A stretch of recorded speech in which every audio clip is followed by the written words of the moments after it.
You won't believe Jim's dad can't even place a call now, because his credit cards are about to go into negative territory. At this point, the old man is about to smash the phone. Larry met with her therapist again, and today she's in such a good mood, as if she's about to be released from. When they talk about Jim, Larry treats her like a best friend. Meanwhile, Matt and Lisa are lurking in her favorite gas station, trying to dig up evidence against her. When they found the owner and showed him Larry's picture, he recognized her right away, saying she's bought car parts here, but they are not really acquainted. The owner is quite impressed by Larry's odd behavior, as she often chats with young girls, leaving him both amused and bewildered. This includes the boss daughter, who said Larry loves to say some creepy stuff to her and gifts her used items, leaving her in a mix of emotions. Matt asked if she saved any, but she replied she threw it all away, except a paper and one item. Then she took them to the warehouse. Instantly, their faces turned pale, and their eyes were wide open as they saw a bicycle that belonged to that little girl. They hurriedly showed the prosecutor the photo, but he said the serial number was wiped out. What a bummer. There are no traces of Larry or the victim here. It's almost impossible to convict Larry.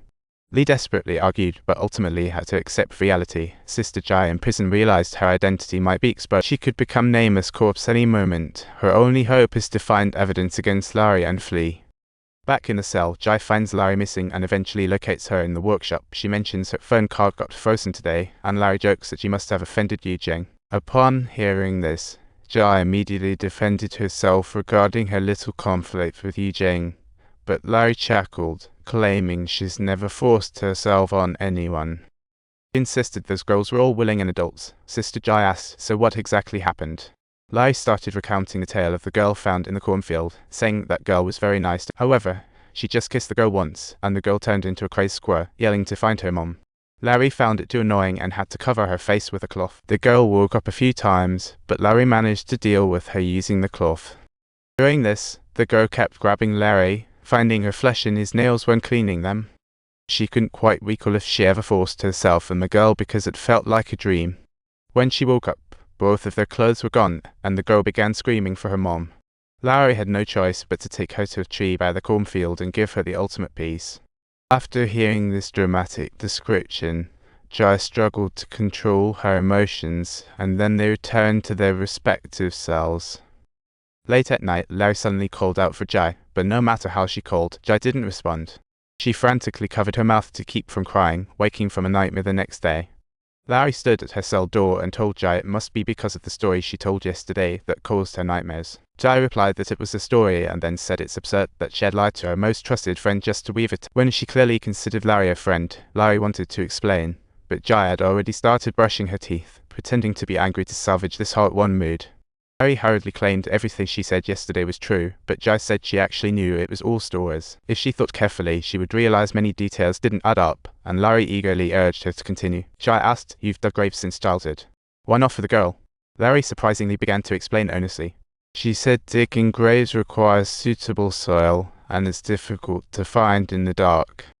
Jai interrupted, "It's okay, everyone here is telling stories." Larry immediately got upset upon hearing this.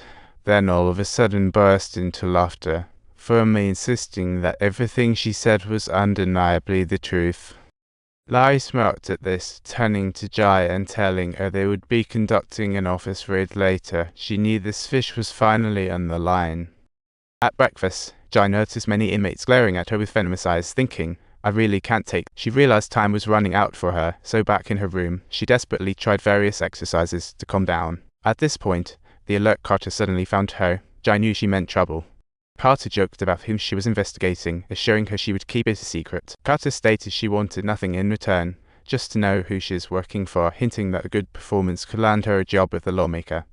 Jai then replied that if Carter could get the people here to leave her alone for a week, she would tell her who she's working. Carter laughed at this and directly threatened her to enjoy today as much as she could.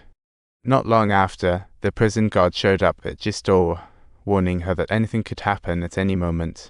They could take her life at any time, and with that, they swaggered away. Jai knew her hopes now rested entirely on Larry. Then, Jai headed to the workshop to find Larry and saw a map on the table surrounded by wooden birds. Jai immediately tried to memorize the map, and Larry told her the little birds would be sent to her brother. Larry asked her to help paint them black and use them to watch over the souls of the deceased. Jai realized that the number of girls who died at Larry's hands far exceeded. Jai asked Larry why there were 21 bows, but Larry dodged her question.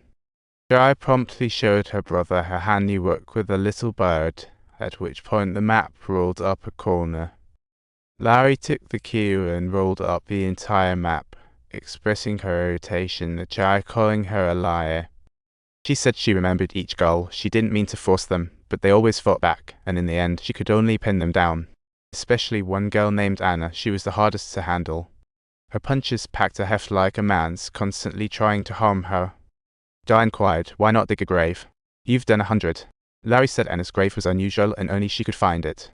Jai, seeing this, pitied them and offered Larry kindness. I can give their families the map for peace. Larry chuckled and asked if she was crazy.